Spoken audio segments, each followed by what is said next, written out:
Welcome back to Indy Ball Nation. We have a lot to discuss here on the schedule front.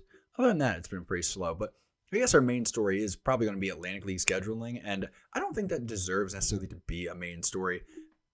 If I'm honest with you right now, transparent moment, I don't have a point.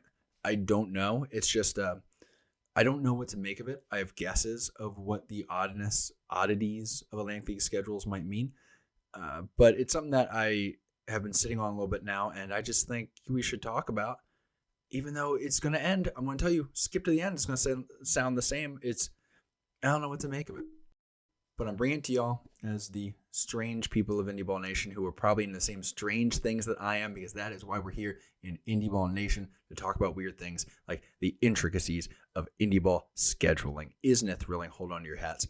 First and foremost, I'm going to hold on to that dramatic bit of news for the Atlantic League schedule and talk about transactions. Not much going on in the American Association, so we're going to skip ahead to the Pioneer League. That's right, Pioneer League getting it going. Leadoff spot called into action here.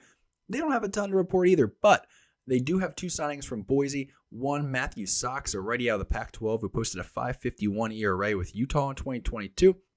I don't have projections for him yet, but I do like the fact that his name is spelled S-O-X, Sox, because until high school, and a crushing realization at a lunch table discussion, I thought Sox was spelled S-O-X. Sorry. What else was I supposed to think? The Red Sox and White Sox, they're just getting away with some terrible spelling. Like for a century, I think it was a fair thing to expect. And I respect the fact that Matthew Sox, his name is spelled, I think, correctly. And about half the time I still spell Sox incorrectly. But luckily, my wife, who used to teach English, is very patient, though also very tired. You can't even imagine what she deals with. Moving on, lefty reliever Jordan Chappell was also brought in by Boise. He had a 5.32 ERA with Division II Minnow State last season, but he did have good peripherals. I actually find him interesting. Projections like him. He could be a mid-4 guy, even maybe a mid to low-4 guy, dare I say it, which it would be a huge contribution from a first-year pitcher in the Pioneer League. It's such a difficult league to pitch in. If he can come in and keep that ERA under 5, especially if you can get it down closer to that mid-4 range, that's a good contributor out of the bullpen, especially as a lefty. And, he might be seeing some better matchups if he's going against lefties too, so that might help out his numbers as well. Moving out of the Pio to the Atlantic League, Gastonia continues to be the only team publicly announcing transactions at this point. I don't know what the deal is. I don't know why. Again, the theme of the episode is the Atlantic League is weird. Help me. This is why I cover all of Indie Ball now, because the Atlantic League is just exhausting to try to cover solo. The transaction page is blank, and I like to think, well, maybe they're just not, updating the website, the Atlantic League website transaction page. But also, Gastonia is the only team posting transactions on social media. I don't know what to do with that. I really don't. But they've announced, I swear to you, at least half a dozen. I know of a trade. It's very odd. But the most recent move that they have now made is signing righty reliever Jesus Linares. He's been in the Rangers system since 2014, peaking in high A last season. He posted 4.82 there for his career in high A.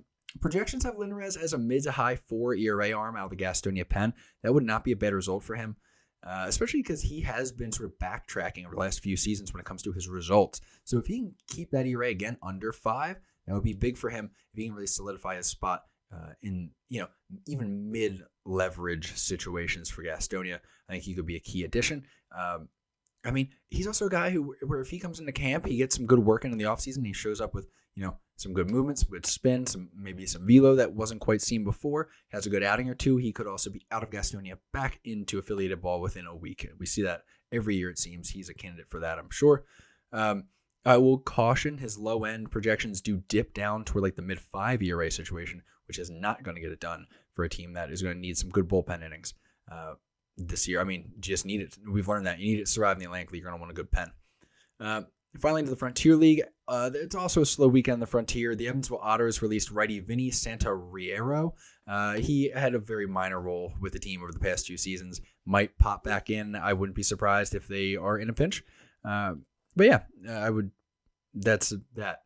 I don't even have good numbers. He pitched 2 games, I think, last year. So again, it was a slow weekend on the Frontier.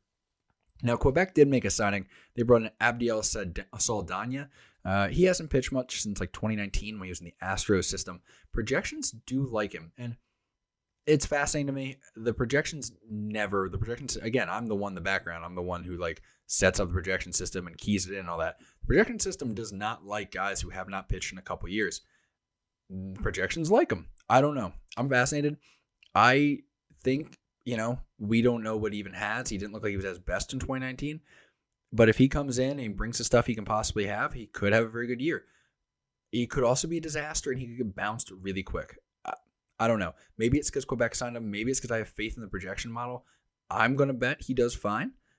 I don't know. I've limited evidence to say that, but usually when a guy has good projections, I believe he has good projections because of A, B, and C. This one, I don't know, but he projects to be good, and Quebec found him, and that's what Quebec does, so he got to assume Quebec's going to be good, and he'll probably be good with him. So there's your signing for Abdiel Saldana. I'll get it, dude.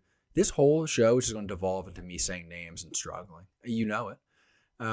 Before we get into the schedule discussion, I do want to mention, if you are purely reliant on YouTube, you should check it out in podcast form, but I do appreciate that you checking out the effort on the video. There were issues with the last episode uploading. There's always issues, but I think I finally worked it out, and I keep saying that, but I actually do think I worked it out. But with the solution I found, you can keep an eye out for any interviews in the future being posted as separate episodes. I prefer just 3 bite-sized episodes for like 25 different reasons. I prefer smaller bite-sized episodes rather than like 2-hour-plus episodes a week when I can avoid it. Additionally, I know the podcast had a mistake in it last week where I just like didn't edit out 2 minutes of stuff. That's why I don't like doing an hour plus of content, because it's hard to edit the whole thing. I'm very easily distracted. I have a small brain, and no, I don't like that at all. So I get distracted easily, and if I have to edit an hour of something, it's going to be a mess. This is Indie Ball Nation.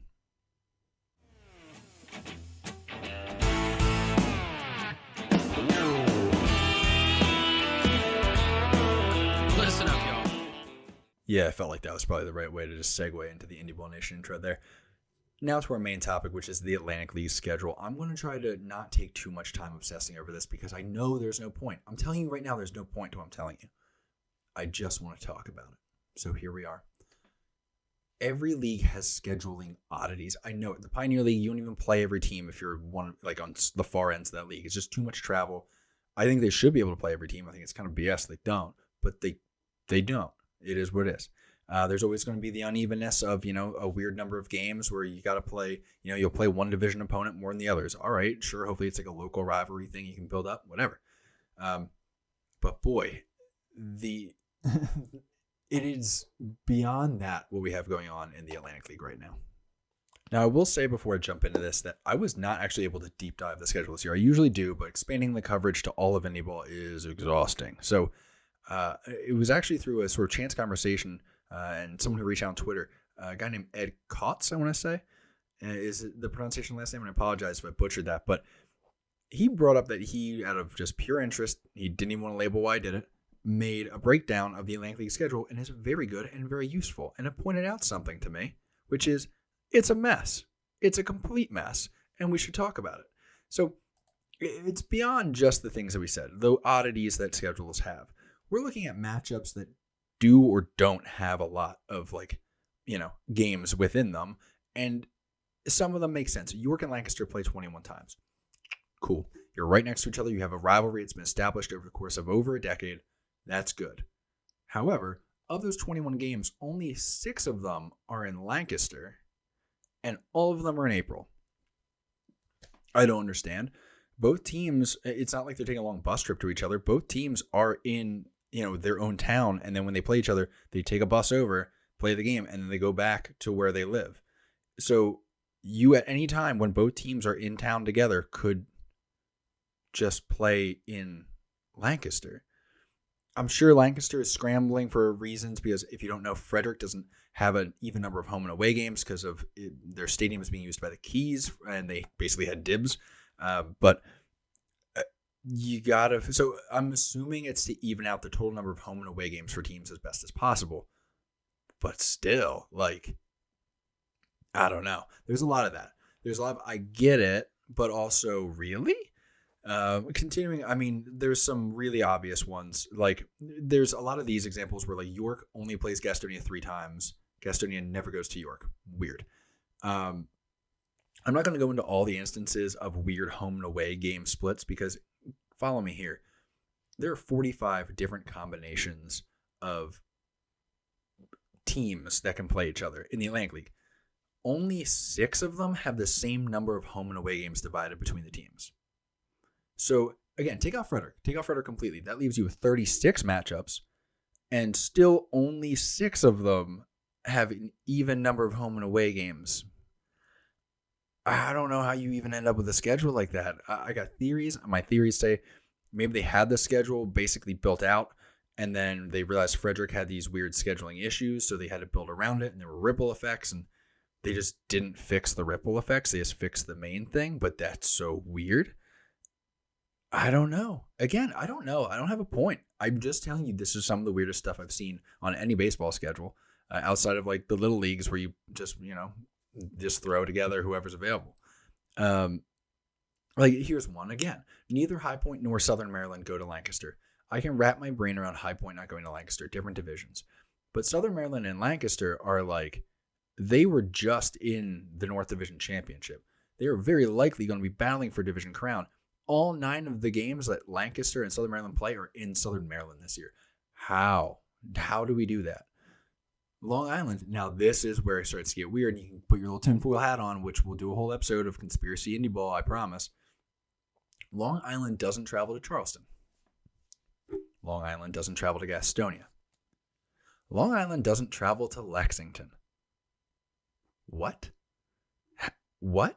Those are like 3 of your longest trips, and you were off the hook completely from doing that for the whole year? All those bus trips are out? In what world is that happening? And they can say, well, we don't want to have a super long bus trips. Okay, then stop in Southern Maryland. What are we doing?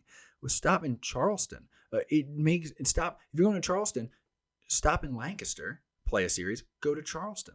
If you're going to Lexington, you can stop any of those places along the way that you pass and play in Lexington. It doesn't make sense. Long Island did have the worst schedule of everyone last year, in my opinion. This is still a bit weird. It just doesn't make any sense to me, man. Gastonia plays 12 games against Long Island. All of them are up on Long Island. What? Why? It doesn't make sense, man. I'm telling you.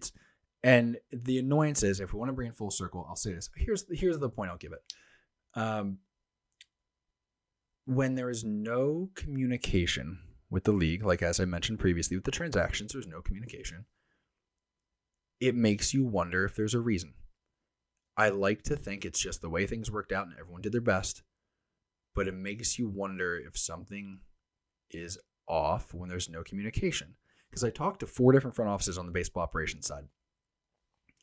None of them knew. They all knew it was weird. They all saw their own schedule. Like, oh, okay. None of them knew the full extent of how weird it really was. None of them knew Long Island had such a deal. And that's typical, if I'm honest. It just makes you wonder. Last, I'll bring this point, and I mean, there's all sorts of weird stuff. Southern Maryland never goes to Frederick, which is odd because you feel like if Frederick's trying to sell tickets, it would at least help them out a ton if Southern Maryland came to Frederick, but whatever. I get it. They have a limited schedule they can use, so Frederick's going to have to do what they got to do. But if we're looking at, how about this one for one? Number of divisional games are important. You typically, especially in a 2-division league, play your division more often. That's irrelevant because you're all racing for the playoff spots together. So you got to win the division. It helps if you're all playing approximately the same schedule. In the North Division, Long Island plays 81 games against the division. Southern Maryland plays 49. The other 3 teams play somewhere in between. How? That it should never happen. It should not even be possible that happens in one division. South Division is not much better. Lexington and Charleston have 14 games of variation between them. Lexington plays 71 South Division games. Charleston plays 57. That's it. Those are my thoughts. I mean, I don't have much. I just want to tell you when we talk about the Atlantic League being weird, and the Atlantic League, despite being, all right, the top Indy League, I guess, we wonder what is going on with the Atlantic League at any given time, because stuff like this just keeps happening and not being communicated. If they want to communicate and say, hey, here's what happened. We had to work around Frederick's schedule, which means we had to work around this schedule, which means we had to work around that one, and the levels of it, no problem. I totally get it. But I'm just a little confused when it comes to how far gone this schedule is and how little communication there was, not just with the world, with people out here, but with even the front offices. That's where you start to go, huh? So I don't know. Maybe it's a tinfoil hat thing. Maybe it's just, wow, look at how weird the schedule is. You can take it as you will. If you have thoughts, you can comment, you can reply, you can DM, do whatever. Do your thing. That's what I got, though. I'm Ryan. Hope you had a good one. Enjoy your day. Enjoy it.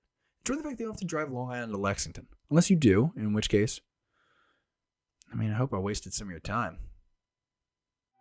I may not have a lot, but I love what I got. A 4x4 and a good fishing spot. I hope this time my card won't decline.